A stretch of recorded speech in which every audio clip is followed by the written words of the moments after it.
los había engañado, que la matriz era una trampa, que si las cosas habían ido mejores, que habían ido mal. Y entonces me llamaron, rompieron la matriz en pedacitos y la tiraron al tacho de la basura, lo que muestra su espíritu desde el primer momento, ¿no? Y un tercer nivel de negociación, que no hay que pasar por alto también, es el de los rehenes con los terroristas. El caso de Gumucio, los primeros días, la evacuación de los diplomáticos, la evacuación de los enfermos.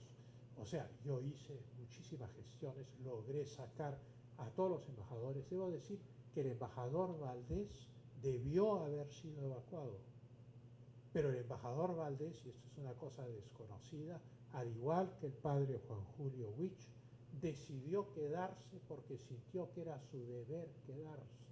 Se quedó voluntariamente, pudiendo salir.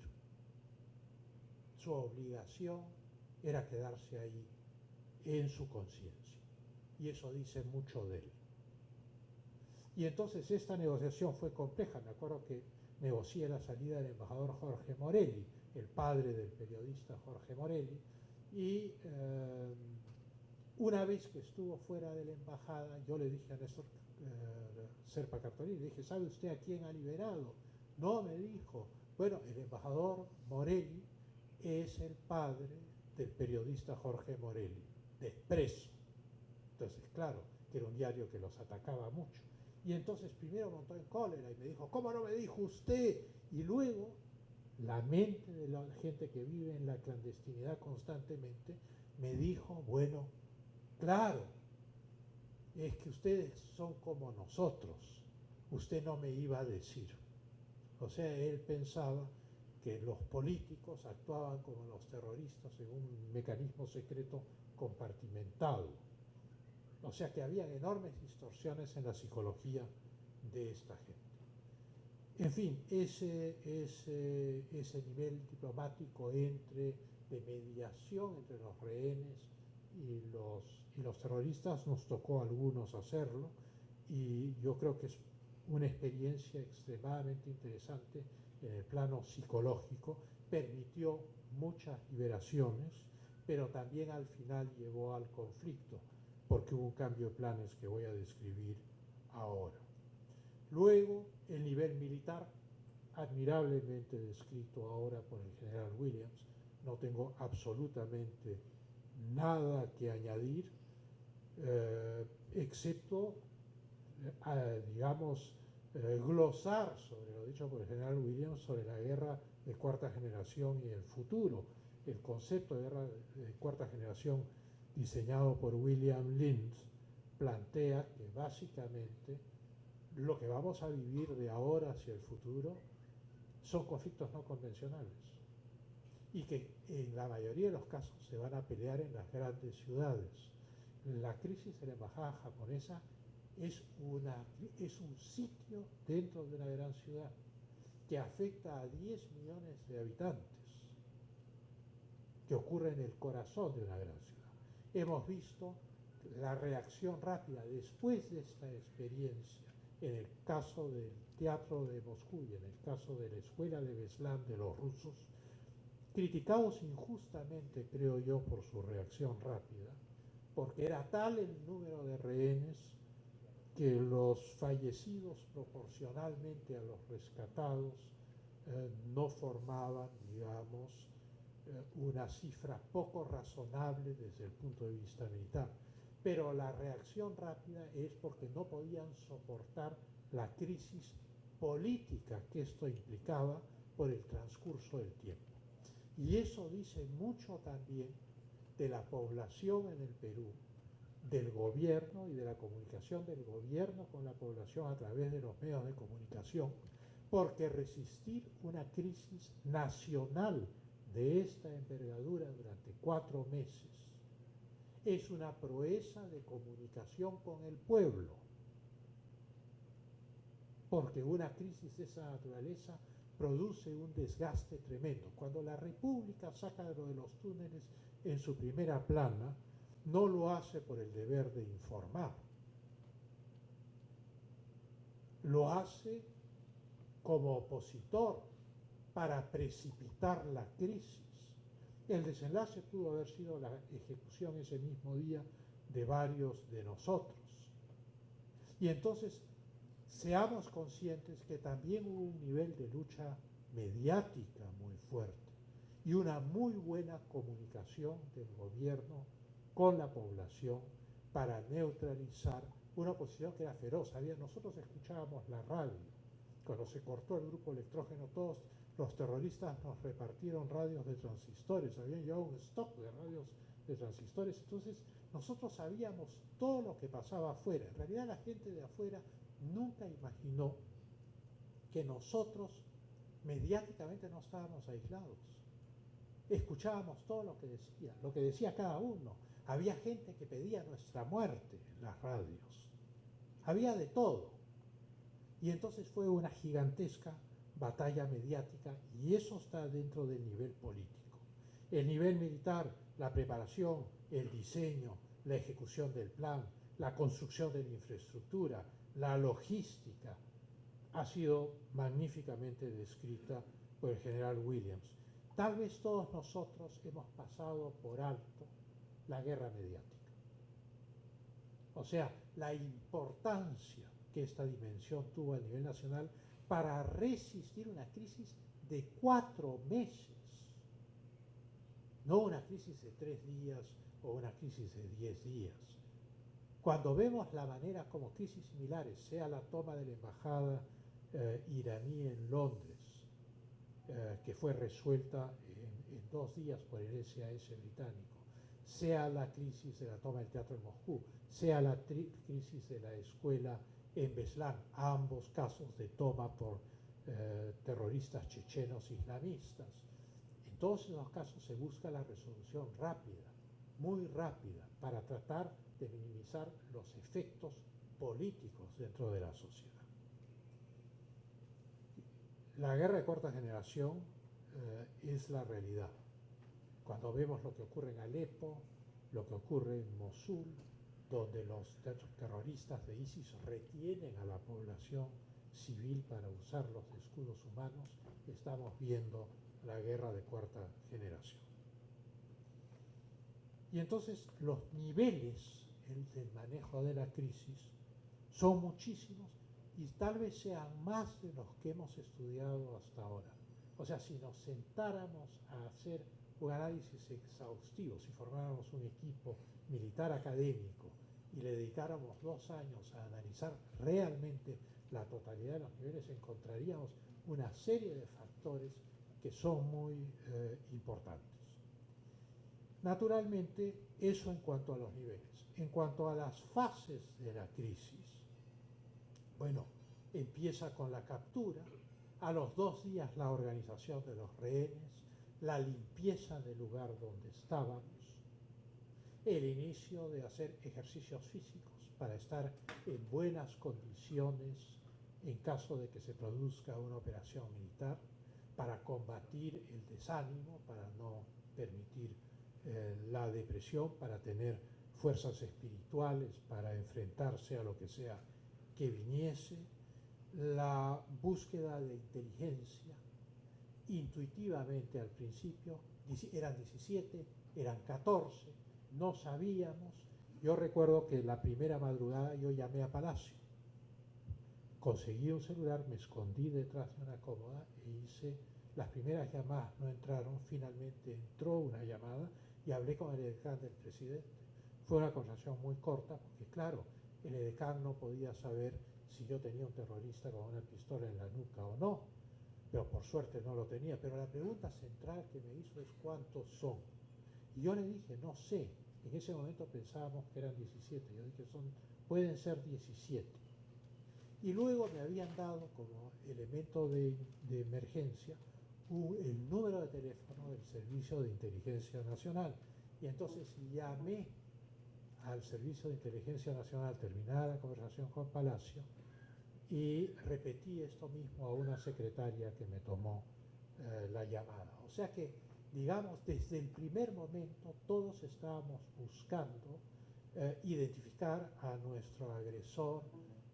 Fue muy difícil al principio porque la casa estaba llena de gente, manejar una situación con, éramos, yo creo que 700 personas, luego esto disminuyó a 500 cuando sacaron a las mujeres, deben haber sido 800, se disminuyeron a 500, y entonces todas las acciones que uno hacía, todas las confrontaciones que algunos de nosotros teníamos que tener, aunque no quisiéramos, con los terroristas, tenían que tener en cuenta en nuestra mente que del desenlace de esa confrontación dependía la vida de las 500 personas que todavía estaban en la embajada. O sea, en esa fase la cosa era resistir y evacuar al mayor número de personas posibles, cosa que se logró con éxito. Primero porque logísticamente los terroristas no podían mantenerlos indefinidamente, o sea, hay que reconocer la realidad,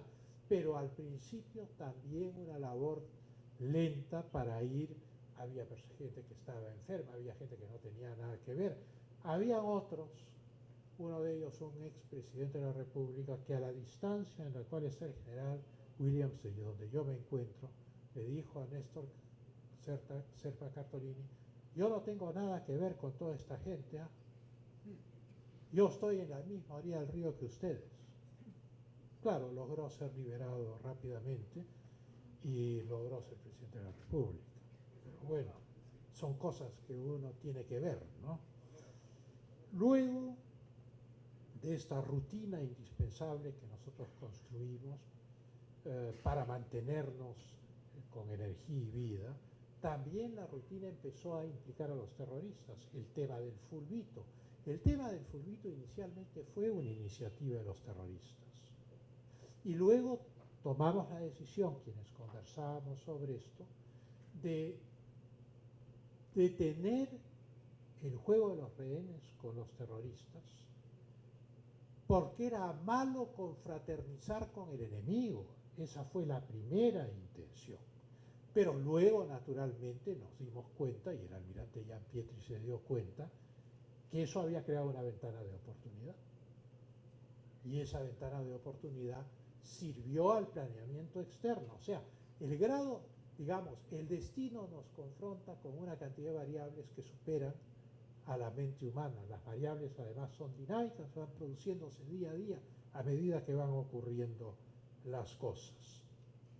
Luego los terroristas, cuando ya empiezan a ver que no logran nada, ni conversando con Vincent y Cipriani, ya han descartado conversar con el gobierno, pero permiten que aún los garantes sigan visitándonos. Un buen día el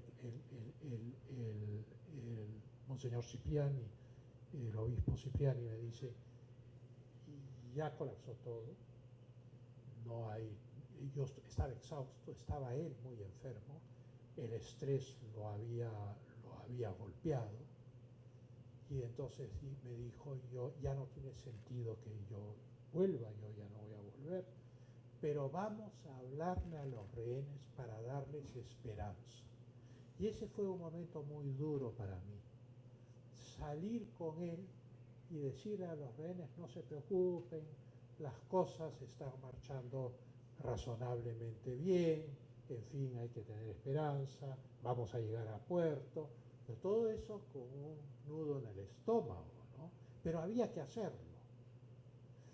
Luego viene, naturalmente, el cambio de planes implicaba, tuve este juicio popular, juicio, digo yo, es una farsa, porque yo había presidido la conferencia interamericana, la conferencia de la OEA, donde se aprobó la Convención Interamericana contra el Terrorismo. Y ellos no sabían, pero encontraron una revista diplomática dentro de la embajada donde salía esto.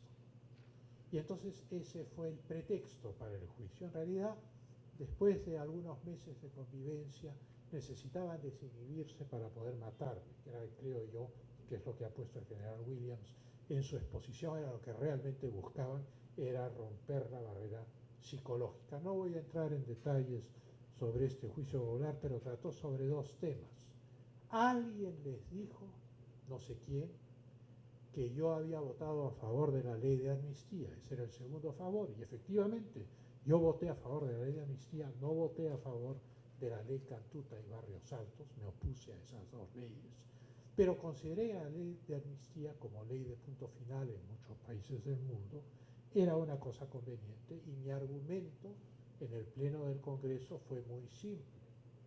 Dije, quienes han cometido delitos, han sido juzgados, condenados y están en la cárcel, tienen un atenuante respecto a los terroristas que están en la cárcel.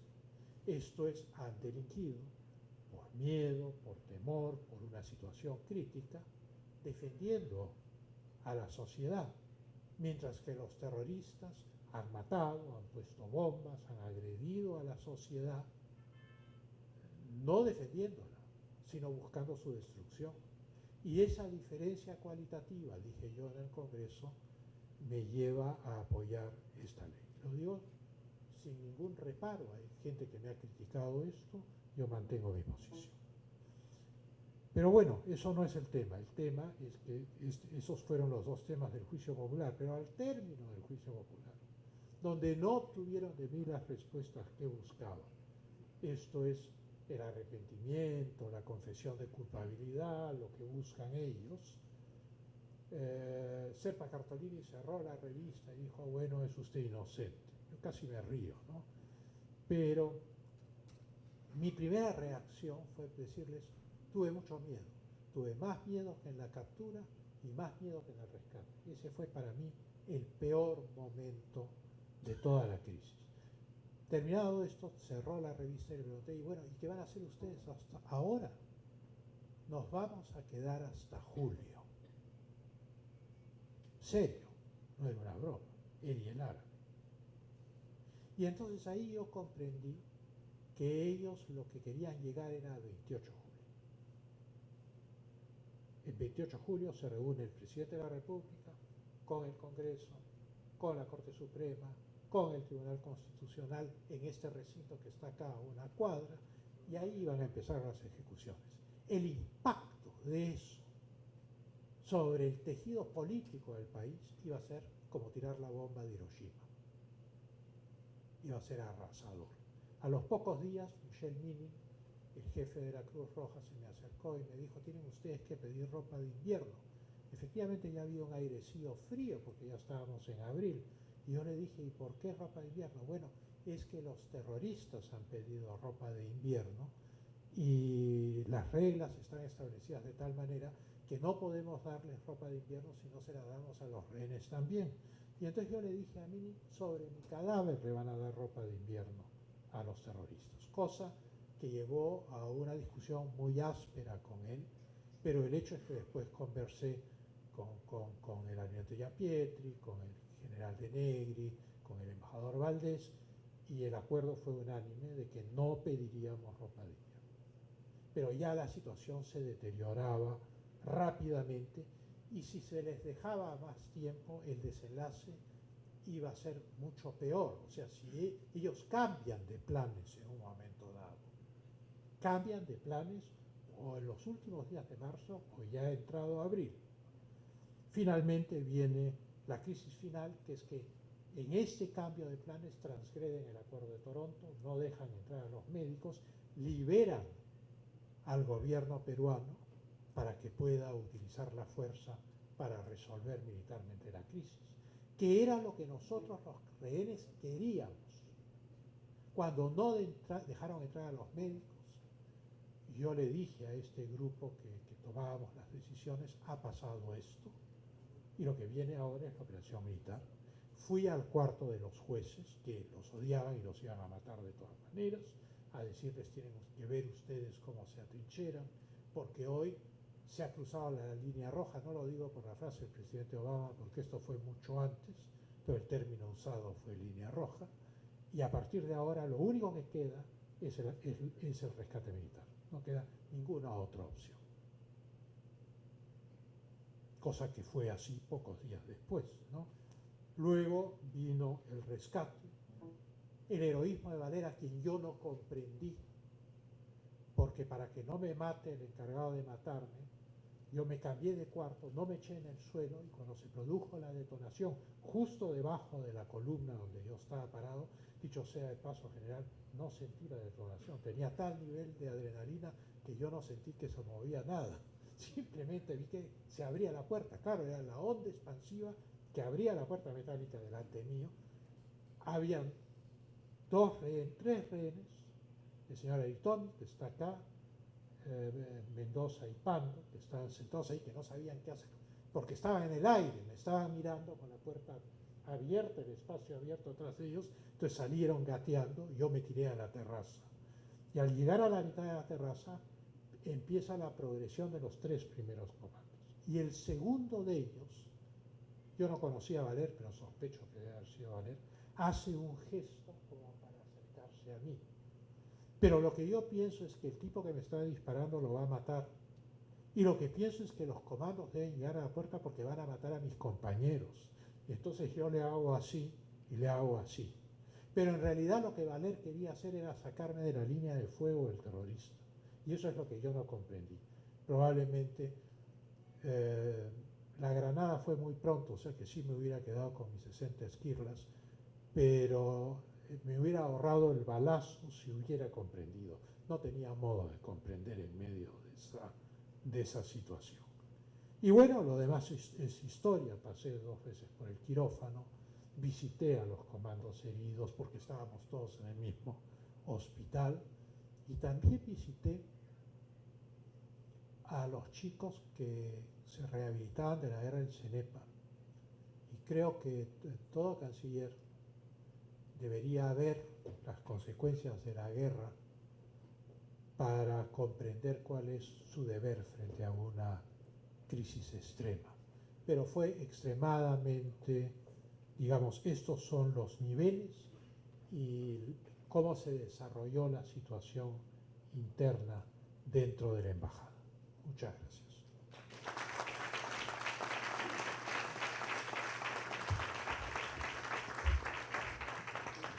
Muchas gracias, doctor Francisco Tudela, ex canciller de la República. Emotiva narración.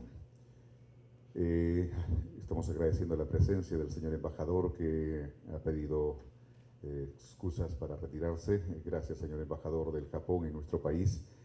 Bien, tenemos ahora la exposición, la ponencia del doctor Hernando de Soto, siempre dentro del contexto de la celebración del 20 aniversario de la exitosa Operación Chas.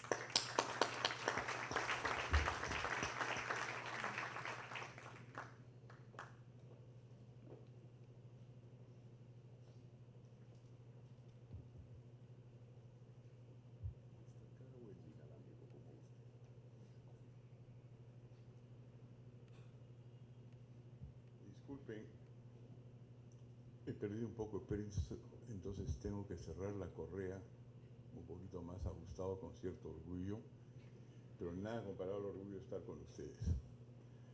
Son evidentemente grandes héroes nacionales, siempre los he admirado y siempre he hecho lo que puedo afuera para que esto se reconozca. Yo no estuve en la embajada y yo no participé en el rescate, pero tengo un punto de vista porque siempre me ha interesado el tema. Si estoy aquí hoy día es justamente por mi admiración por ustedes, por la invitación de Marco Miyashiro, a quien yo aprecio enormemente y considero un gran héroe nacional. Fue el que capturó y descabezó al líder de Sendero Luminoso. Estoy aquí también porque parte de toda la celebración involucra a Pancho Tudela, que no solamente tuvo una visión de conjunto de cómo había que lidiar a nivel diplomático e interno, como bien nos ha informado, sobre esta toma de la embajada. Y siempre me da pena, por supuesto, Pancho, que nunca hayas terminado de escribir el libro sobre el tema, porque sería de gran provecho, no solamente para los peruanos, sino para afuera. Y por supuesto, para una persona que está ausente hoy, que es el almirante Luis Gianpietri, y que para mí simboliza, como es amigo, lo conozco, lo que significa ser rehén para siempre. Esa actitud de la sociedad, digamos, peruana e internacional, que en lugar de haberlos puesto hace mucho tiempo en forma y en sustancia y en descripción, en un gran reconocimiento de lo que ustedes hicieron para luchar contra el terrorismo en el Perú y el ejemplo que le dieron al mundo. Y en lugar de eso, lo que había es una persecución judicial. Me indigna, y eso es otra de las razones por las cuales estoy acá, porque de repente puedo aportar algunas luces. Pero para las luces, aportar las luces, yo tengo que salir del contexto de Chavín de Huántar, porque Chavín de Huántar, así como mi tierra de Arequipa, es parte de otra cosa más grande. Y entonces voy a tratar, no en la forma metódica que lo sabe hacer mi amigo Pancho, sus árboles de decisiones, su lógica francesa, de ir de una cosa a la otra, sino más bien una especie de espiral en el cual yo todavía estoy trabajando, y estoy trabajando. Las notas para mi discurso las acabo de hacer ahora, porque le cambiaba a medida que estaba escuchándolos, y decirles lo que yo veo. La primera cosa es cómo acabamos con esta guerra que les están haciendo a ustedes y a todos los que participaron en salvar al país de lo que fue descrito por el Departamento de Estado y Defensa de los Estados Unidos como el tercer gran flagelo del siglo XX. Pol Pot en Camboya, lo dijeron claramente el Congreso americano, Hitler en Alemania y el terrorismo en el Perú. Los tres. Y lo que ha ocurrido, lo que hicieron todos ustedes, todas las Fuerzas Armadas y los civiles que lucharon contra el terrorismo, es la última gran victoria de un país sobre el terrorismo. Con pocos recursos, con todas esas medidas ingeniosas, esas preparaciones en detalle que ustedes han hecho, que exceden de largo los éxitos de los israelíes con Entebbe, de la política en general peruana, de cómo nos fuimos poniendo de acuerdo de una forma u otra, los destrozamos y hasta el día de hoy tienen ustedes a nuestros amigos norteamericanos que han gastado cerca de 5 trillones de dólares, es decir, la tercera parte del Producto Bruto Interno norteamericano, en tratar de ganarle la guerra al terrorismo en Asia Central, en Medio Oriente y en Norte de África, y no la ganan. No la ganan. Le acaban de meter una bomba, que llaman la madre de todas las bombas, y más o menos se cree que fueron entre 90 y 10 muertos, pero no saben. Y no saben porque no saben pelear en un país del tercer mundo, que es bien distinto. Una cosa es un atentado en los Estados Unidos, ¿se acuerdan ustedes del 9/11? Que es cuando Osama Bin Laden manda una operación bien hábil, pero terrible, aviones a estrellarse con distintos edificios en distintos lugares, mueren miles de personas, pero a los 3 días agarran prácticamente a todos aquellos involucrados en la operación. Es un país formal, es un país con direcciones, es un país donde uno puede ubicar a la gente que ha sido entrenada para volar aviones y de ahí poder ver en qué hotel se estaban hospedados, quiénes eran sus amigos. En 3 días los agarraron a todos. Pero cuando les ha tocado pelear en el tercer mundo y agarrarlo, por fin, a Abimael Guzmán, y como dijo el presidente Obama, yo mandé que se mate a ese hombre, les tomó 9 años. 9. Eso es para comenzar a ubicar qué es lo que han hecho ustedes y qué es lo que ha hecho el Perú en general. Es extraordinario. El país más poderoso del mundo no puede con eso, y ustedes sí pudieron con un movimiento que ellos dicen que es sanguinario, y lo han descrito como tal. Y no solamente no se lo reconoce, sino, y bienvenido, por fin, una medalla al estandarte, el reconocimiento que le ha dado la prensa, pero es poquísimo. Ese círculo todavía no ha terminado. Todos los que han luchado contra Sendero, que como explicó usted antes, realmente general, eran pues 30.000 muertos según usted, 60.000 según la Comisión de Verdad, otros dicen más, otros menos. ¿Quién sabe? Por eso es que siempre hay un monumento al soldado desconocido, porque uno nunca sabe exactamente en la guerra qué pasó. Por ejemplo, cuando bombardearon al instituto, que según yo entiendo por la policía, mi instituto, recibió la mayor cantidad de kilos de bomba que había en Lima, 500 con el ANFO. Las fotos afuera, me acuerdo en el diario de la República, que había un curita franciscano dando las extremas unciones, y hablaban de 13 cadáveres. Y nosotros después los hemos buscado y hemos encontrado 2, cosas que sabemos que pasa en las guerras. Es difícil saber, en el desorden que es la batalla, qué cosas ocurrían. Por eso es tan valioso lo que estaba describiendo usted, general, y lo que está diciendo Pancho, de cómo administrar una batalla, de cómo plantearla en los distintos niveles que conversaba Pancho, ¿no? Como 1000 hojas, había un nivel diplomático, había un nivel político, había un nivel militar. En ese sentido yo quisiera agregar otro nivel y sacarlos un poquito de los niveles donde estaban ahora, para ver si de eso podría salir algo interesante.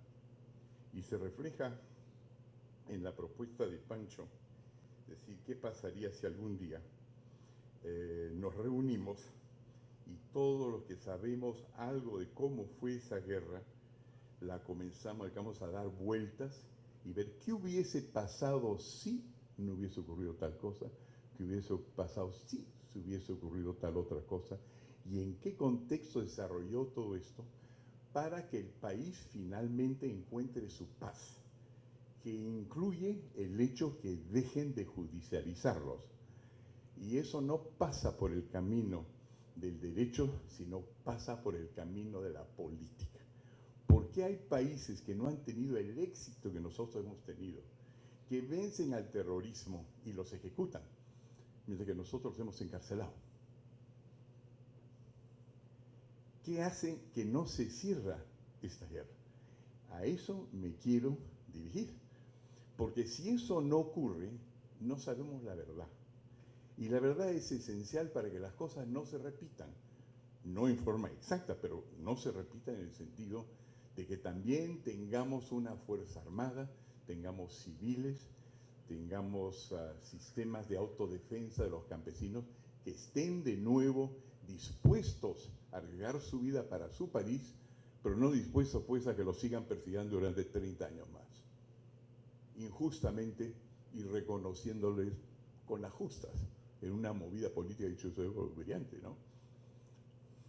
Porque el presidente de la República ha tenido reflejos y ha capturado el momento, pero ha capturado una partecita del momento. Falta todavía la verdad.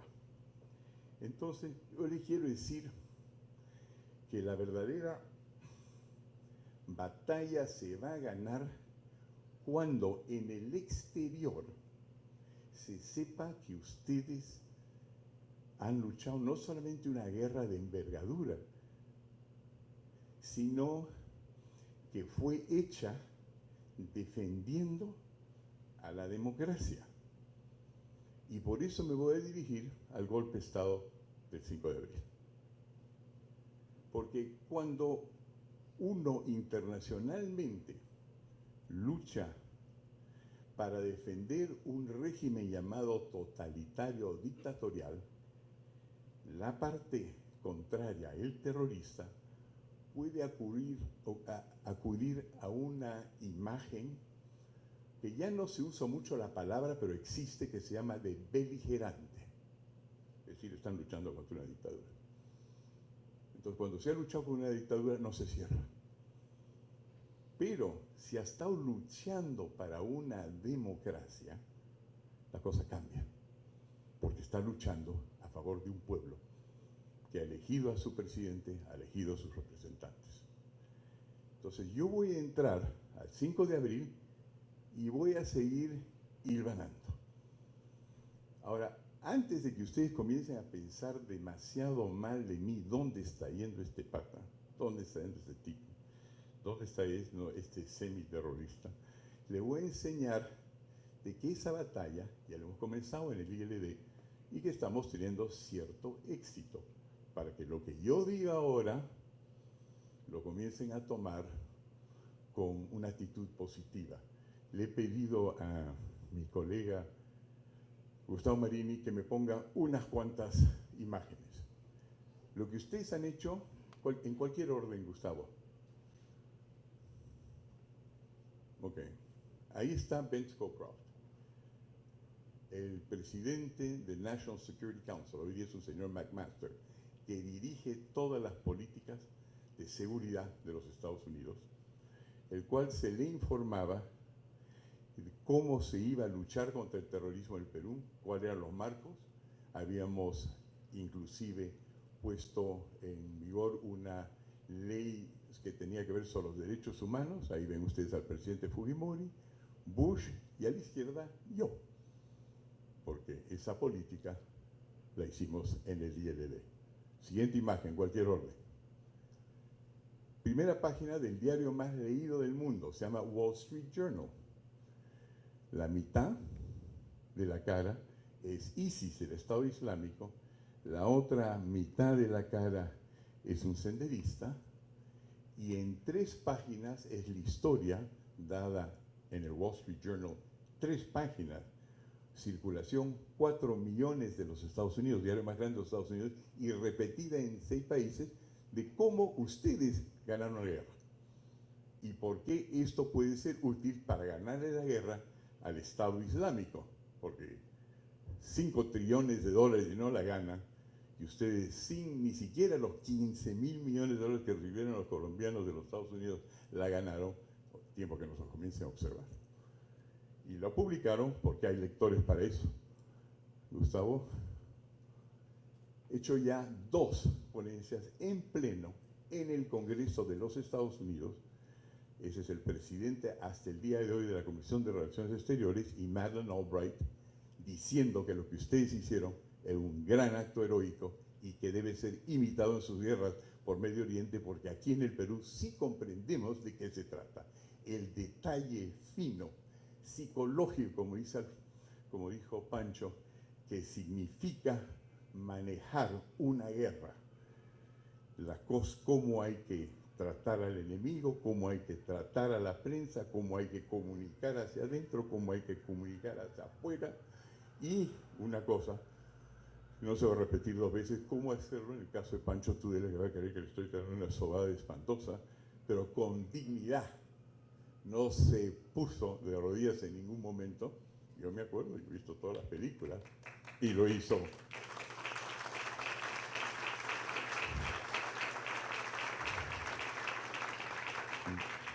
De manera que quedamos súper bien como peruanos.